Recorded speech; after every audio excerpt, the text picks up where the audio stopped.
जे आहे ते त्याला सुनावण्यात आलेले आपण पाहतो या ठिकाणी तर वाल्मिक कराडला आता कोर्टामधून बाहेर आणण्यात आलेला आहे आणि पुन्हा त्याला जेलमध्ये नेलं जाईल। ही थेट दृश्य आपण पाहतोय। नक्कीच तर ही दृश्य आपण पाहतोय वाल्मिक कराडला आता सुनावणीनंतर पुन्हा एकदा बीड जेलमध्ये नेण्यात येत आहे। ही संपूर्ण यंत्रणा आपण पाहतो आहोत। केज कोर्टामध्ये युक्तिवाद पार पडल्यानंतर 22 तारखेपर्यंत अर्थात 7 दिवसांची पोलीस कोठडी सुनावण्यात आली आणि त्यानंतर आता त्यांना पोलीस कोठडीमध्ये घेऊन जात आहेत।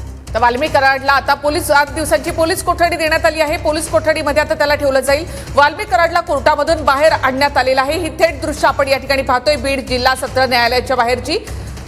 बीड जिल्हा सत्र न्यायालयामध्ये आणलं जात असताना पोलिसांच्या ताफ्यामध्ये काही 4 वाहनं देखील शिरली होती। त्यानंतर आता इथे पोलीस बंदोबस्त वाढवण्यात आलाय।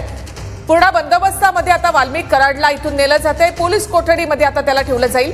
वाल्मिक कराडला कोर्टामधून आता बाहेर आणण्यात आले आणि आता त्याला पोलीस कोठडीमध्ये ठेवण्यात येईल। 7 दिवसांची पोलीस कोठडी वाल्मिक कराडला देण्यात आली। तर हे दृश्य आपण पाहतो आहोत। पोलीस कोठडीमध्ये आता वाल्मिक कराडला पोलीस घेऊन जात आहेत। 7 दिवसांची पोलीस कोठडी कोर्टाकडून सुनावण्यात आलेली आहे। अर्थात 22 तारखेपर्यंत वाल्मिक कराड आता पोलीस कोठडीमध्ये असणार आहे। तर आता वाल्मिक कराडला पोलीस कोठडीमध्ये नेलं जात आहे। ही काही दृश्य आपण पाहतोय। तर कराडच्या समर्थकांकडनं या ठिकाणी फाशीची शिक्षा